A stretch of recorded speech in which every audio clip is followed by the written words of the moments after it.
Hello, beautiful people. It's Crystal, and welcome to The Crazy Life of Crystal. Okay, so typically I like to do at least a video a week, and I've been lacking. Last week I didn't drop a video, but guys, I have been doing the most. So I don't know who told me to take a summer course, but I took one. I took a finance course, and y'all, it was kicking my butt. I had to do 14 quizzes in like 4 weeks. So yeah, it was crazy. So I just finished. I think I made it out with an A, but I am just celebrating the fact that I am done. I needed to take a mental rest, and so yeah, I'm back. And I wanted to talk about the life of an empath.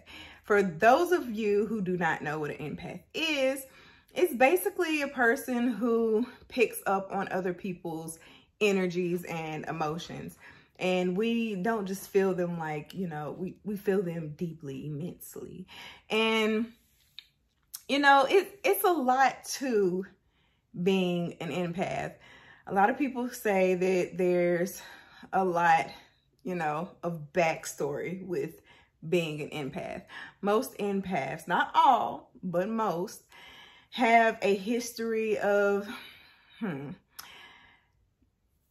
having some issues growing up where either they had to deal with a parent's emotions and taking on those emotions, or they were not allowed to express their own emotions. I feel like I kind of dealt with both. And being an empath can be a blessing and a curse. It can be used as somewhat of a superpower, if you will, but it can also be very detrimental to those who have not been able to overcome some of their past demons and resolve some of those issues. So I just kind of wanted to talk about, you know, that in that sense, because one thing, a lot of times empaths can become consumed with other people's problems, other people's emotions. And for me, being a life coach, if you're new to the channel, I'm a life coach. If you're a regular, you already know. But being a life coach, we tend to have to listen and help people through, you know, a lot of different issues and obstacles. And for an empath, that can be rather challenging if you have not worked through your own past issues. So for me, I have worked through, you know, my prior issues, as you know, from childhood, but you have to learn to set boundaries, and that can be difficult for us. And so one thing that I've learned is that when dealing with other people's emotions, you have to really just look inward, you know, and separate yourself from your inner emotion and your outer emotion. And you also, just in general, I like to, you know, tell people that we are in control of our emotions. We decide if we want to be happy or if we want to be sad. It's a decision. So in that same sense, when you encounter someone with negative energy or they're having a bad day, you have to, one, realize that's not your emotion, you know, and then two, realize that you don't have to take on, you taking on that emotion is a choice. The boundaries come in, especially when we're dealing with family members or someone that's really close to us. It's hard not to, you know, be empathetic and really feel, you know, for that person. And it's not just feeling for that person or just having empathy, but a lot of times when we haven't resolved, you know, our past issues, we seem to feel like we are responsible for their happiness. And that's just not so. We are responsible for our happiness. I look at it like a lot of times, and this is kind of like from a religious standpoint, but a lot of times people say, you know, I'm going to pray for you. But from a spiritual standpoint, as I take it, you know, you can pray for me all day long, but if I don't believe that what you're praying for is going to work for me, it's not going to happen, because it comes from within. We are the ones that are in charge of our happiness, and we make things happen for ourselves. We have to manifest things for ourselves. There's a thing called free will, you know. So just as I am a full-on believer in, you know, manifesting what you want in life, but I don't believe that you can manifest a person. Like, okay, I want this person, so, you know, I'm going to manifest you. You can wish all you want to, but if that's not what that person wants, that's not going to work, because that's conflicting with free will. That, you know, so y'all got to be on the same page with that. So the same goes for with whatever person you're trying to help, in my case, trying to coach.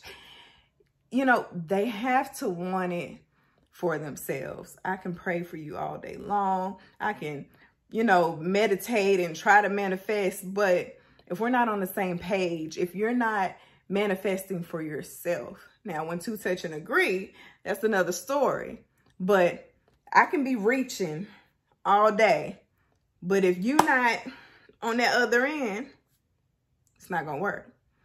And sometimes we have to, as empaths, know the difference and know when to really let go and let free will take its course. You know, let that person's, because sometimes, you know, sometimes we can stop a lesson that can help that person further down the road. So, you know, and I've had to learn this personally, because I get very involved and I want to help, but you can't help everybody, you know. And sometimes there is a bigger picture, a bigger plan for a person's life. So at the end of the day, you might see the way, and in your mind, you know, this is the surefire way, this is what you need to do, and this, that, and the third. And that person is, they're not trying to hear it, you know, and that's okay, because that's their life and they're living out their will. And who's to say that they might be on their path? Because as wrong as it may seem to you, that might be their path. Something along that road might be what they need to turn their whole life around. So sometimes you have to get out of the way.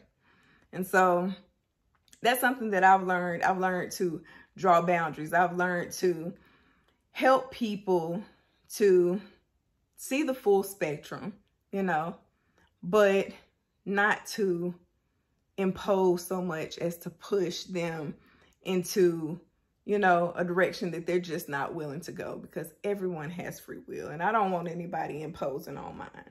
You know what I mean?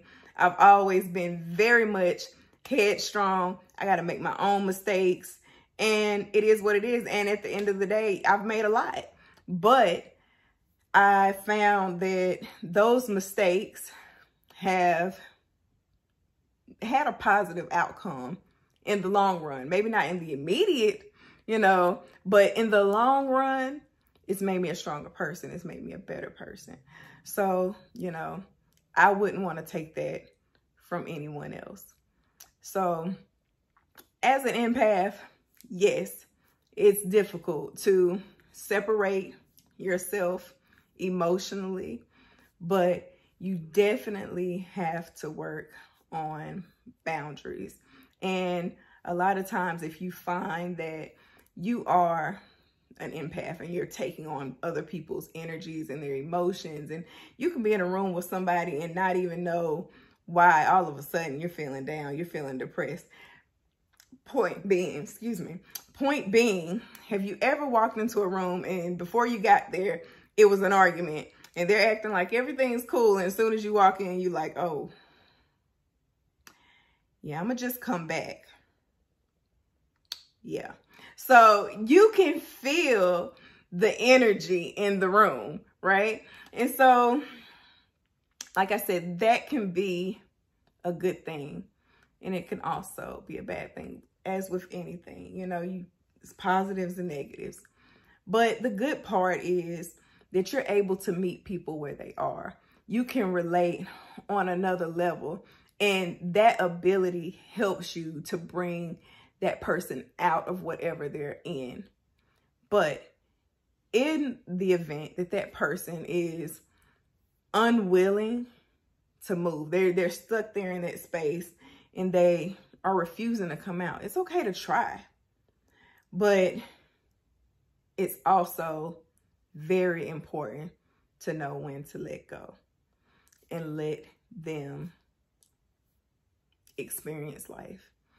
Let them and let their free will be. And know and trust that everything is going to work out for the greater good. We don't always know what's best. We don't always know what's going to come along down the road. But having faith that things will work itself out for you and for the other person is key. So if you're an empath and you're experiencing everybody's emotions, it's very important to also be able to cleanse yourself of those energies. Meditation is one great way.